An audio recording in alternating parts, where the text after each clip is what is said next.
Aportes mensais. Olha o perigo. Se você faz isso, aprenda para não fazer nunca mais. Eu sou a professora Rosana Corales e você está aqui no Instituto Excelência no Bolso, canal que investe em você.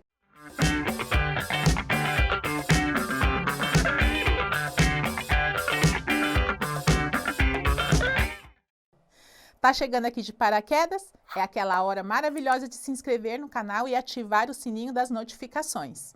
Assim você será avisado de todo novo conteúdo que fizermos. Pois então, essa semana muita gente me perguntou como é que eu fazia os meus aportes. Porque alguns, por exemplo, faziam assim. Eu tenho como meta a minha aposentadoria e invisto todos os meses nesse título. E aí, às vezes eu fico na dúvida o que eu vou fazer lá com a minha renda variável, se eu invisto nesse ou naquele. Qual que é a forma melhor de ter? Então, realmente, os aportes, eles definem muito e até antecipam a sua meta se você for fazer aportes constantes, ou seja, mês a mês. Beleza? Então, o que a gente precisa aqui? Então, primeira coisa é os momentos de euforia. Então, por exemplo, nós estamos num momento que nós viemos com muita turbulência no mercado e a bolsa batendo 139, 140 e todo mundo feliz, Bitcoin para lá subindo, passando dos 100 pontos e aí vamos, né? Então, na hora da euforia, todo mundo fala, oba, é agora, tá aumentando, eu vou lá e invisto. E não, momento de euforia é o momento que você não deve investir. E por que isso, né? Então, momento de crise é o contrário, né? No momento de crise você tem que ser, isso aqui não é minha, hein? Seja ganancioso quando os outros estão com medo e seja medroso quando os outros estão gananciosos. Warren Buffett disse isso para nós. Bom, e por que isso? Porque em momentos de euforia, quando o mercado está bom, a bolsa está aumentando, as pessoas se animam e vão lá e falam, bom, é a hora que eu vou me posicionar e vou comprar.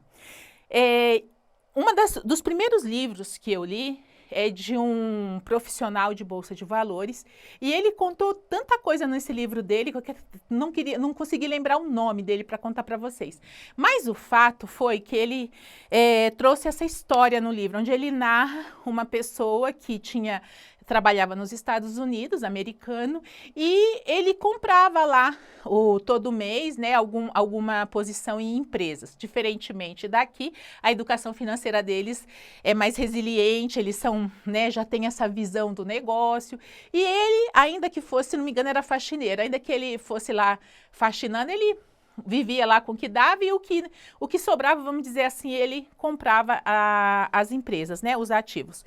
E quando essa pessoa veio a falecer, a família não tinha grandes posses e ficaram surpresos, porque a carteira de investimento deles tinha batido um valor muito significativo, que ele tinha deixado, tipo assim, de 10 a 20% daquilo da carteira dele para os sobrinhos e o restante para instituições de benfeitoria.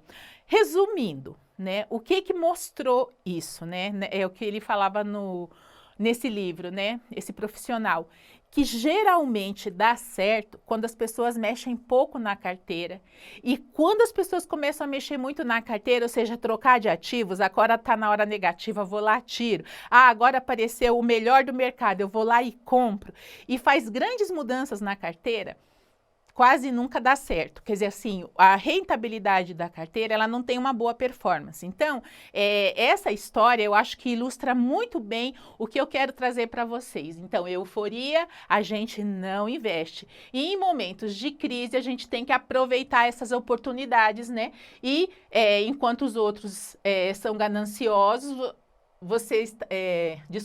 seja ganancioso quando os outros estão com medo e seja medroso quando os outros estão gananciosos. Então, aí você está no caminho certo.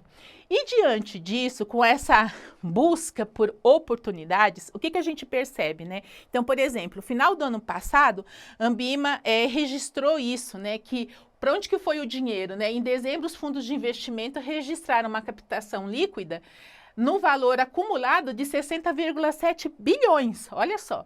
E o que surpreendeu foi o resgate de 116,3 bi na classe de renda fixa em dezembro. E aí você se pergunta, nossa, mas para onde que foi todo esse dinheiro, né? Quer dizer, o pessoal tirou da renda fixa e levou para onde? Para renda variável? Então, assim, a gente não sabe com certeza, né? Mas tudo tem uma indicação, que o Tesouro Direto bateu o recorde de procura no fim de 2024, veja a renda fixa favorita. Se você acompanha o canal, você vai ter visto a gente falando, meta, né, bateu-se metas históricas de praticamente todos os títulos. Começamos com títulos novos em 2025, já lá nas alturas, e agora está começando a arrefecer. Bom, seja como for, pode ser que sim, né, que as pessoas tenham realmente investido mais em Tesouro Direto, mas o que é importante para você? Então, assim, como se posicionar? A melhor forma. Então, estratégia tem que ser racional e não emocional. Não é porque todo mundo está comprando, não é porque a bolsa está batendo, né? Não sei, eu peguei a bolsa quando estava chegando no 120, depois voltamos para os 99, depois... Então, assim, sabe, aquela patinação. Até ano passado a gente falou assim, nossa, a bolsa está andando de lado, está andando de lado, está andando de lado. Nossa, quando vai parar de andar de lado? Mas, enfim, né? Subiu. E o que a gente tem que pensar agora? Aporte, apesar de mensal, qual que é o melhor para eu investir nesse aporte? Por quê? Porque, como eu falei lá no início, quando a pessoa me perguntou, eu faço para minha aposentadoria, então eu vou lá e coloco todos os meses. Nos títulos, beleza, mas já na renda variável não precisa ser assim. Se você tem, e às vezes a gente não percebe isso, né? Quando a gente está iniciando, mas assim, se você comprou um ativo, um fundo imobiliário, uma ação, e todos os meses você vai querer comprar porque você quer aumentar a posição dela, vale a pena, às vezes, você olhar, dependendo da quantidade de recurso que você tem, para que seu preço médio diminua, você comprar sempre abaixo daquele último valor que você comprou. Ah, Rosana, mas às vezes não vai estar. Não vai estar. Então, às vezes, é o momento de você olhar para outros, né? E desenhar na sua carteira o que você vai querer ter na sua carteira. E não só se deixar levar pelo momento. Então, você vê como é importante você ter estratégia e ser racional? Você não pode se deixar levar pela emoção. Então, eu comprei um fundo imobiliário, mas agora, no dia que eu vou fazer o meu aporte mensal, o meu fundo imobiliário está muito além do PVP que eu tinha pensado, ele aumentou demais. Então, não vou fazer o aporte nele, vou esperar daqui um mês, daqui 2, daqui 3, e aí eu compro, né? Tá certo? Bom, estratégia é racional. Então, o risco vem de não saber o que está se fazendo. Também o nosso querido Warren Buffett. Por que ele falou isso? Porque o grande problema é quando você entra num ativo, você está comprado, como dizem os investidores, e aí, na primeira turbulência, você vai lá e vende, mas você não viu por que ele abaixou, se mudou a diretoria, se mudou o fundamento, se teve lucro, se teve prejuízo, se teve alavancagem, se a empresa está em crescimento. Então, você vende justamente aquilo que a gente estava falando, pela emoção e não pela razão. Então, assim, para você tomar uma atitude de venda de um ativo, então, o primeiro passo, você tem que ter feito a lição de casa correta, que é ter estudado aquela sua empresa antes, para você colocar ela na sua carteira. E a cada trimestre você vai lá acompanhando, tá certo? Então, esse é o melhor. Então, sempre ser racional. E não é fácil. Bom, qual que é a melhor estratégia? Então, uma das coisas que a gente percebe é não acompanhar diariamente ou semanalmente. Então, quem investe em renda variável, principalmente no início, a gente fica lá abrindo home broker até 3 vezes no dia para olhar, meu Deus, está subindo, não, está baixando. Então, assim, seguir assim e se deixar levar pelo emocional nessas horas não é bom. Né? Porque se você não tiver bem ciente do que você está fazendo, aí é fácil fazer burrada, né? Que é vender.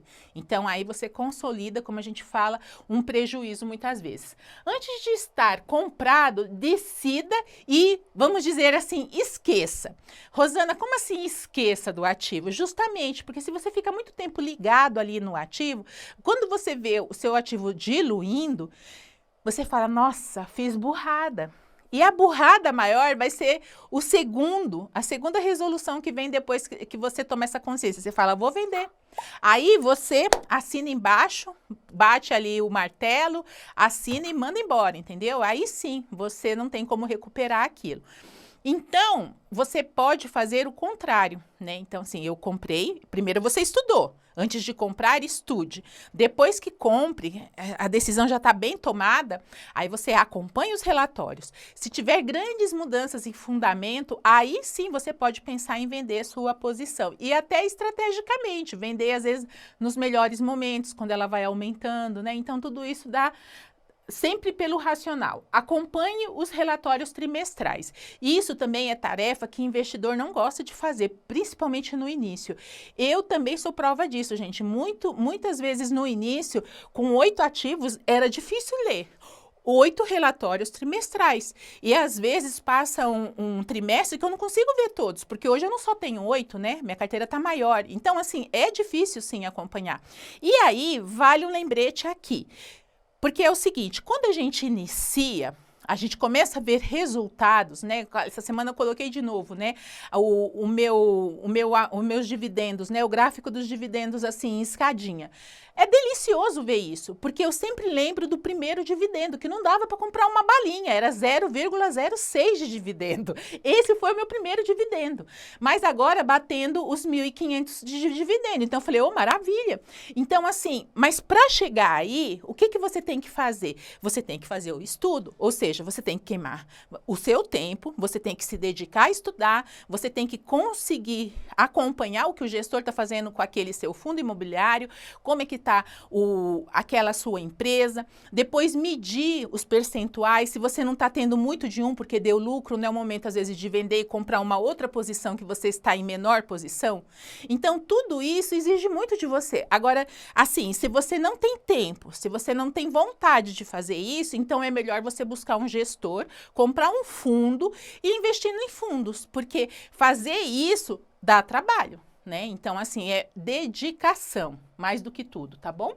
Então, a melhor estratégia vai ficar assim, acompanhar, não acompanhar diariamente ou semanalmente, né? Esquecer antes de estar comprado, decida e esqueça depois, para você não ficar nisso, só leia os seus relatórios trimestrais e acompanhe os seus relatórios trimestrais, porque isso é o mais importante, são os resultados. Então, essa semana que passou, tivemos o grande resultado do Banco do Brasil.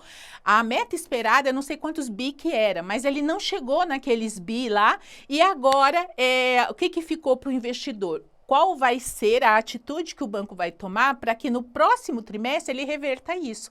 Por isso, se você acompanhar só o relatório trimestral, tá de bom tamanho, você vai conseguir acompanhar, ver os resultados e ver se continua dentro das expectativas e estratégias traçadas para o seu investimento. Depois me conta aqui, você investe com estratégia ou sem estratégia?